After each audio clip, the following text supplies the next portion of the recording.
Bismillahirrahmanirrahim. Assalamualaikum warahmatullahi wabarakatuh. Perkenalkan, nama saya Andi Fadil Ahmad dari kelompok 5 dengan NIM 200204602006.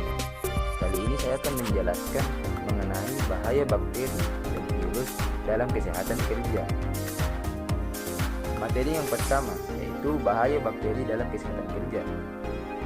Bakteri adalah kelompok mikroorganisme bersel satu yang diklasifikasikan pada tingkat domain. Sel bakteri memiliki berbagai macam bentuk, antaranya ada yang berbentuk bola, batang, dan juga spiral, dan biasanya berukuran beberapa mikrometer. Bakteri merupakan salah satu bentuk kehidupan pertama yang muncul di bumi, dan saat ini menghuni sebagian besar habitat di bumi. Bakteri juga dapat hidup di tanah, air, mata air panas yang asam, limbah radioaktif hingga di kerak bumi. Banyak bakteri penyebab penyakit timbul akibat kesehatan dan sanitasi yang buruk, makanan yang tidak dimasak dan dipersiapkan dengan baik, dan kontak dengan hewan atau orang yang terinfeksi. Sebagai contohnya, yaitu penyakit yang disebabkan oleh bakteri adalah antraks, TBC, lepra, tetanus, tifoid, kolera, dan sebagainya. Oke, terima kasih. Perkenalkan, nama saya Jeffrey secara Patadungan dari jurusan Dampak Teknik Elektro dengan NIM 200.4602022.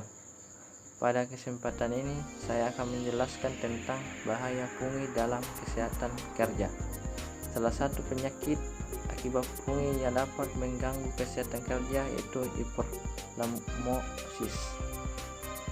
Hiperplasmosis menjadi gangguan kesehatan akibat bekerja yang disebabkan karena jamur Histoplasma centers dan disease control dan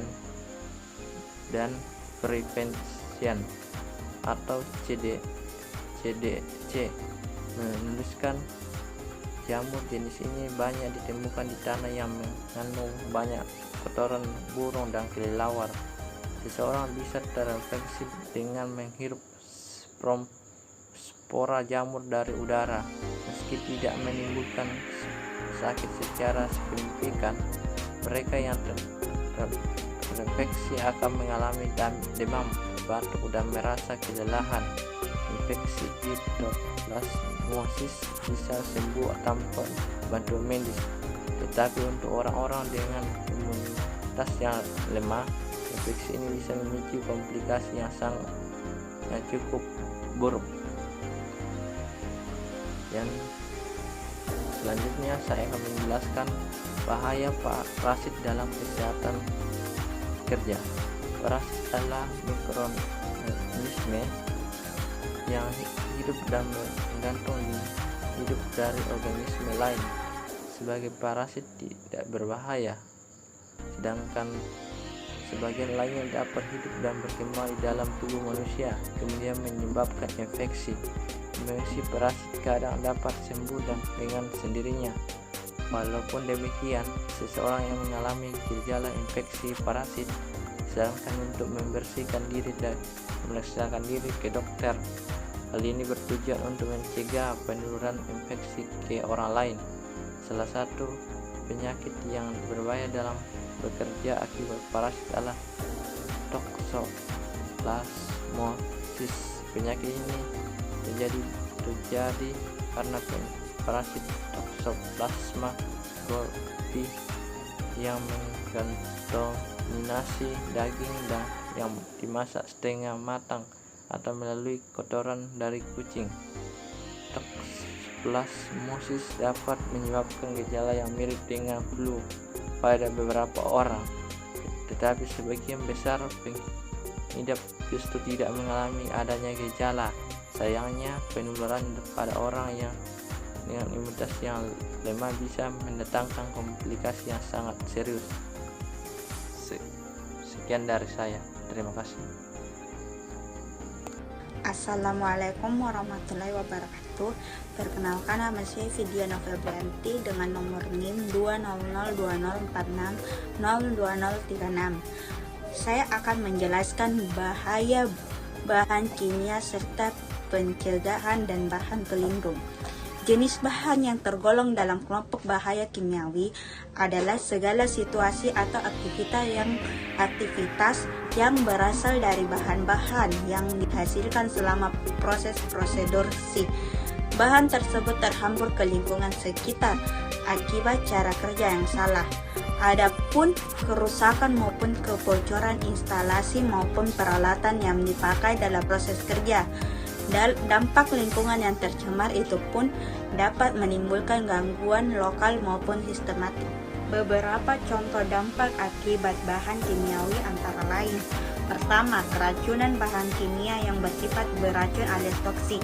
Kedua, kebakaran hingga ledakan. Ketiga, polusi dan penyemaran lingkungan. Keempat, iritasi seperti oleh cuka air aki, asam keras, dan sebagainya. Kelima, bahan mekanis. Alat pelindung diri APD. Alat pelindung diri APD adalah perlengkapan yang wajib digunakan untuk melindungi pekerja dari bahan yang bisa menyebabkan cedera atau penyakit serius terkait pekerjaannya. Alat pelindung diri setelah didesain khusus sesuai dengan jenis pekerjaannya. Misalnya APD untuk pekerja konstruksi tidak akan sama dengan APD untuk pekerja di laboratorium. Adapun jenis alat pelindung diri dalam pekerja. Pertama, alat pelindung kepala, helm pengaman. Kedua, alat pelindung mata dan muka, tameng muka atau full face masker. Ketiga, alat pelindung saluran pernapasan, masker, respirator, tangki selam, dan regulator untuk pekerja yang bekerja di dalam air. Keempat, alat pelindung tangan atau sarung tangan. Kelima, alat pelindung kaki seperti sepatu karet bot dan safety shoes. Keenam, pakaian pelindung, rompi, celemek, jaket, dan pakaian terusan. Sekian dari kelompok kami. Kurang lebihnya mohon dimaafkan. Assalamualaikum warahmatullahi wabarakatuh.